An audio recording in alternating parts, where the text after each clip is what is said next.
अब एक ही ऑप्शन है सहाफ़ियों का कि वो सड़कों पे आएँ और सड़कों पे आके अपने एहतजाज रिकॉर्ड कराएं। हम उस ऑप्शन को इस्तेमाल कर रहे हैं और ये सिलसिला रुकेगा नहीं। ये सिर्फ प्रेस रिलीज़ों तक, मज़म्मतों तक या एहतजाज तक महदूद नहीं होगा, बल्कि आज हमने इसका ऐलान किया है कि ये अब तहरीक की शक्ल इख्तियार करेगा। 14 तारीख को पार्लियामेंट के बाहर सहाफ़ी पूरे मुल्क से आएंगे और वो धरना देंगे, और ये धरना उस वक्त तक जारी रहेगा जब तक ये जो काला कानून है इसको वापस नहीं लिया जाता।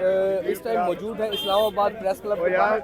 ये जो पीका का कानून है, पीका का काला कानून है, जिससे सहाफ़ियों की आवाज़ बंदी का खदशा भी है, तो इसके लिए सहाफ़ियों ने प्रेस क्लब के बाहर आज प्रोटेस्ट रखा है। रिजवान गिलज़ाई साहब हमारे साथ मौजूद हैं। सर, कैसे देखते हैं आप इस पीका एक्ट को और क्या नुकसानात होंगे जर्नलिस्ट को इसका?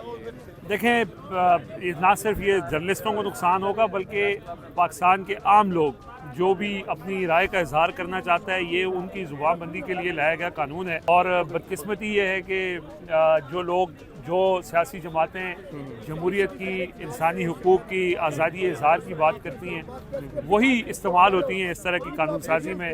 माजी में ये कानून PTI का जब दौर था तो उस वक्त उन्होंने भी इसी तरह की अमेंडमेंट्स लाने की कोशिश की, और शुक्र है कि उस वक्त अदालतें आज़ाद थीं तो हाई कोर्ट से ये कानून इसको ख़त्म कर दिया गया। लेकिन आज सूरत हाल ये है कि आज जब ये कानून लाया गया है तो इस सिचुएशन में जो अदालतें हैं वो आज़ाद नहीं हैं। अदालतें भी कंट्रोल की जा चुकी हैं, और इन कंट्रोल अदलिया के से तो हमें कोई उम्मीद नहीं है। लिहाजा हमारे पास अब एक ही ऑप्शन है सहाफ़ियों का कि वो सड़कों पे आएँ और सड़कों पे आके अपने एहतजाज रिकॉर्ड कराएं। हम उस ऑप्शन को इस्तेमाल कर रहे हैं और ये सिलसिला रुकेगा नहीं। ये सिर्फ प्रेस रिलीज़ों तक, मज़म्मतों तक या एहतजाज तक महदूद नहीं होगा, बल्कि आज हमने इसका ऐलान किया है कि ये अब तहरीक की शक्ल इख्तियार करेगा। 14 तारीख को पार्लियामेंट के बाहर सहाफ़ी पूरे मुल्क से आएंगे और वो धरना देंगे, और ये धरना उस वक्त तक जारी रहेगा जब तक ये जो काला कानून है इसको वापस नहीं लिया जाता। हम पूरी तरह से पुरज़म हैं इसके लिए। सहाफ़ी पाकिस्तान भर के सहाफ़ी इसके लिए आवाज़ उठा रहे हैं, सड़कों पे हैं। तो हम अब इंशाअल्लाह इस तहरीक को आगे लेके चलेंगे और इस काले कानून की वापसी तक अपनी जद्दोजहद जो है वो जारी रखेंगे। अच्छा, इस कानून में रिजवान भाई सबसे ज़्यादा किस एक्ट का या किस चीज़ का सबसे ज़्यादा सहाफ़ियों को नुकसान होगा, आप क्या समझते हैं? कौन सी? देखिए, सिंपल सी बात यह है कि ये जो तरमीम लाई गई है, इसके तहत हुकूमत एक अथॉरिटी कायम करेगी। वो अथॉरिटी जो है वो किसी भी सहाफ़ी या किसी भी शख्स, पाकिस्तान का शहरी जिसने कोई बात की है जो किसी को पसंद नहीं आई है, उसके खिलाफ वो शिकायत दर्ज करेगा। फिर हुकूमत का ही मुकर्रर करदा जो ट्रिब्यूनल है वो उस शिकायत को सुनेगा।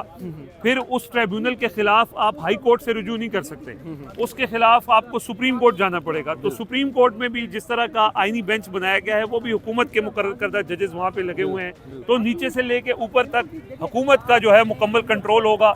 हुकूमत को जो बात पसंद नहीं आएगी वो किसी भी शख्स को उठाकर 15 साल के लिए जेल में 5 साल के लिए जेल में डाल सकते हैं, 15 लाख उसके ऊपर जुर्माना आयद कर सकते हैं। और कोई ऐसा फोरम नहीं है, आज़ाद फोरम, जिसके ऊपर लोग जो है वो उनकी दाद रसी हो। सब कुछ हुकूमत के कंट्रोल करता है।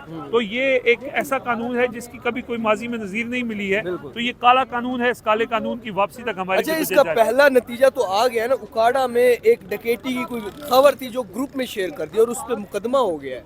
देखें, इसका जो स्कोप है इस कानून का वो इतना ओपन रखा गया है कि अगर मैं और आप यहाँ पे गुफ्तगू कर रहे हैं और वो गुफ्तगू अगर अली तनोली को पसंद नहीं आती है तो वो उसके खिलाफ अथॉरिटी में जाके अपनी शिकायत दर्ज करेगा। अथॉरिटी मामला ट्रिब्यूनल में भेजेगी। ट्रिब्यूनल अगर कंट्रोल्ड होगा वो हमारे खिलाफ सजा सुना देगा। जब सजा हो जाएगी हम हाई कोर्ट नहीं जा सकेंगे, हमें सुप्रीम कोर्ट जाना पड़ेगा। पैसे भी नहीं होते हम सहाफ़ियों पे, और सुप्रीम कोर्ट के वकील आप करने के बाद के लिए जो है वो आपके पास बहुत ज़्यादा पैसे होने चाहिए। तो ये इस तरह का मामला है। बंद किया जाता है, सहाफ़ियों की उनकी ज़बानों पर ताले लगाने की कोशिश की जाती है और उनकी जो एक आज़ादी राय है उसको सल्ब करने की कोशिश की जाती है। अस्सलाम वालेकुम नाज़रीन, इस टाइम मैं मौजूद हूँ इस्लामाबाद प्रेस क्लब के बाहर। यहाँ सहाफ़ियों ने प्रोटेस्ट पीका एक्ट के खिलाफ। हमारे साथ उमर मौजूद हैं जो 3 के डेरे पे सोशल मीडिया उस पर भी काम करते हैं, उसके अलावा के इदारों के साथ ये काम कर चुके हैं। ان سے جانیں گے اس قانون کا کیا نقصان ہے اور صحافیوں کو کن چیزوں سے گزرنا پڑے گا۔ السلام علیکم عمر بھائی، کیا حال ہے؟ میں ٹھیک ٹھاک جی۔ آج ایک تو میں آپ کو بتاؤں کہ صحافیوں کی جو زبان بندی ہے وہ کوئی آج سے نہیں ہے۔ ماضی میں بھی جو ڈکٹیٹرز کے دور آئے، ایون کہ جو جمہوریت پسندوں کے دور ہیں، ان میں بھی صحافیوں کی زبان کو بند کیا جاتا ہے، صحافیوں کی زبان، ان کی زبانوں پر تالے لگانے کی کوشش کی جاتی ہے، اور ان کی جو ایک آزادی رائے ہے اس کو سلب کرنے کی کوشش کی جاتی ہے۔ پر اس دفعہ جو ایک شب خون مارا گیا ہے، وہ پارلیمنٹ کے ذریعے ایک قانون سازی کروائی گئی ہے جس کو پیکا ایکٹ کا نام دیا جا رہا ہے، جسے تمام صحافی مجموعی طور پر ایک کالا قانون سمجھتے ہیں، جس کا بنیادی مقصد یہی ہے کہ تمام جو صحافی ہیں وہ کہیں بات نہ کر سکیں، کہیں جو حکومت کی یا اس معاشرے کی جو کمیاں کوتاہیاں ہیں ان کو نہ اجاگر کر سکیں۔ اس میں تو بلکہ اب یہ توہین کے زمرے میں ڈالا گیا ہے کہ جی اگر کسی قیادت کے خلاف یا کسی کے خلاف آپ بات کرتے ہیں تو اس کو کاؤنٹ کیا جائے گا کہ وہ ان کی توہین ہوئی ہے، تو اس کے اوپر جو سزائیں اور اس کے بعد جو جرمانے یہاں پر بتائے جا رہے ہیں تو وہ کسی بھی طریقے سے جسٹیفائیبل نہیں ہے۔ آج یہاں پریس کلب کے باہر ایک بڑا احتجاج آج صحافیوں کی جانب سے کیا گیا ہے۔ راولپنڈی اسلام آباد یونین آف جرنلسٹ جو ہے انہوں نے یہ احتجاج کیا آج یہاں پر، اور اب یہ احتجاج آگے بڑھے گا اور یہ اس کی جو سٹیجز ہیں وہ آئیں گی۔ آج پریس کلب کے باہر احتجاج ہوا اور یہ سلسلہ چل چکا ہے، اور اب ایک بڑا احتجاج جو ہے وہ آنے والے دنوں میں پارلیمنٹ کے سامنے کیا جائے گا، جہاں پر ملک بھر سے جو صحافی ہیں وہ اس احتجاج میں شریک ہوں گے مجموعی طور پر۔ اور یہی ایک ایجنڈا ہے کہ جو صحافیوں کی زبان بندی کی جا رہی ہے اس کے خلاف یہ جو قانون بنایا جا رہا ہے اس قانون کو فوری طور پر ختم کیا جائے، اور صحافی اس طرح کے کسی بھی قانون کو نہیں مانتے۔ اچھا، اس میں کون سا ایکٹ ہے جو زیادہ نقصان دہ ہو سکتا ہے، جس سے زیادہ خوف ہے صحافیوں کو؟ یار دیکھیں، اس میں ایک نہیں ہے، اس میں کئی ایسے شکیں شامل کی گئی ہیں۔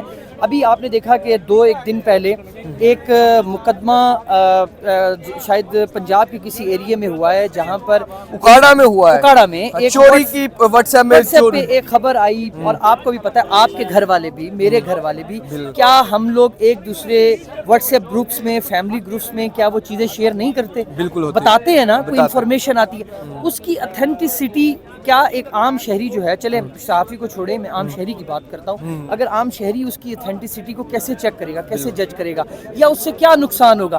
لیکن اگر آپ نے اس کے اوپر چیک اینڈ بیلنس لگانا بھی ہے تو کم از کم آپ جو صحافی جو اس کے سب سے بڑے سٹیک ہولڈرز ہیں ان کے ساتھ بیٹھ کر تو مشاورت کریں نا۔